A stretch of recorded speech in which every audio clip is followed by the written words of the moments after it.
Hello students, today we are going to discuss octal to decimal conversion from the subtopic number system conversions from chapter number system and codes, subject digital techniques 22320. So today octal to decimal conversion, the rules here are given for conversion. Here the given octal number is 5101. Now if you check here octal number, if you remember, octal number are having numbers from 0 to 7. So 0, 1, 2, 3, 4, 5, 6 and 7. Total numbers in the octal numbers are 8. So therefore the base number is 8. So the rules are as here. Write the given number, octal number as shown here 5101, and above that numbers you are going to write the weights, but here you are going to make use of the radix, that is base number 8. So LSB bit should have the lowest weight, that is 8 raised to 0. Then you are going to write 8 raised to 1, 8 raised to 2 and 8 raised to 3. Now you have to remember here the given number 5101 is only integer. It is not having fractional part.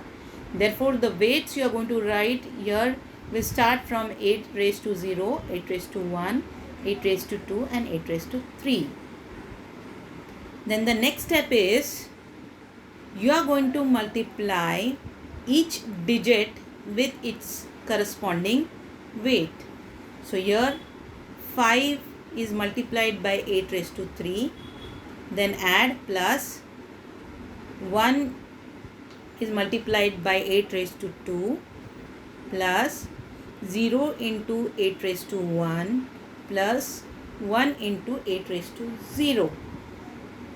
So that is equal to 5 into 8 raised to 3 is equal to 2560 plus 1 into 8 square is equal to 64.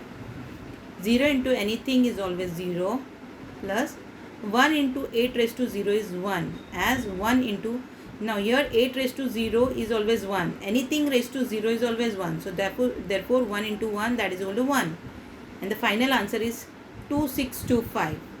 So the octal number equivalent decimal number is 2625.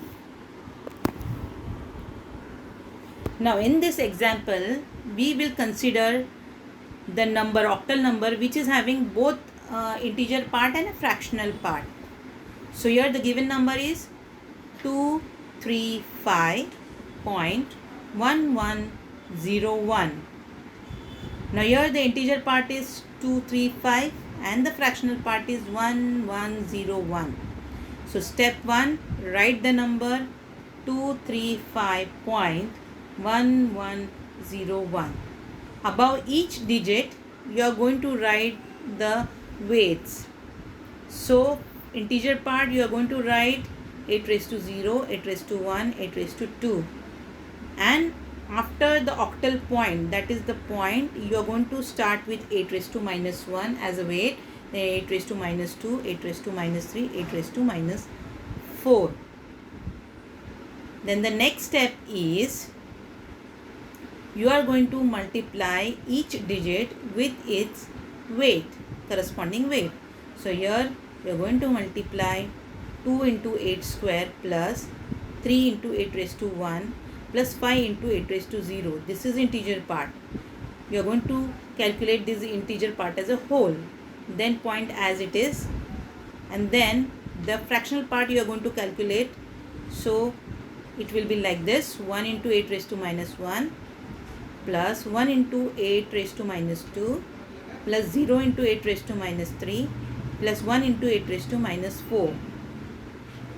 That is equal to 2 into 64 plus 3 into 8 plus 5 into 1 dot, that means octal point, and then 1 by 8, 1 into 8 raised to minus 1, I am going to substitute as 1 by 8 plus 1 into 8 raised to minus 2, I'm going to substitute is by 1 divided by 8 square, plus 0 into anything is always 0, plus 1 into 8 raised to minus 4, I'm going to substitute it as 1 divided by 8 raised to 4. So you get the integer part as 157, and fractional part you are going to calculate on calculator.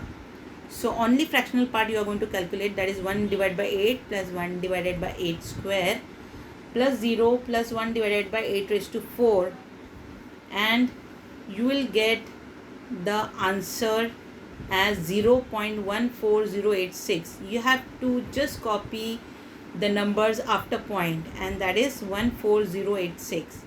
The final answer of 235.1101 is 157.14086. So this was the rule.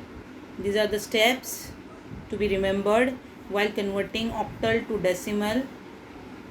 That is, first rule is write the numbers as it is, and above each digit you are going to write the weights, and then if it is an integer part, the weights are all in the positive terms, that is 8 raised to 0, 8 raised to 1, 8 raised to 2, and so on. And if it is an integer part, fractional part, then the weights are as 8 raised to minus 1, 8 raised to minus 2, and so on. Then multiply each digit with the corresponding weights, calculate the integer part, and then calculate the fractional part, and that is the final answer you get. Now these are the few examples which you are supposed to solve it as an assignment, and then send it to me. Thank you.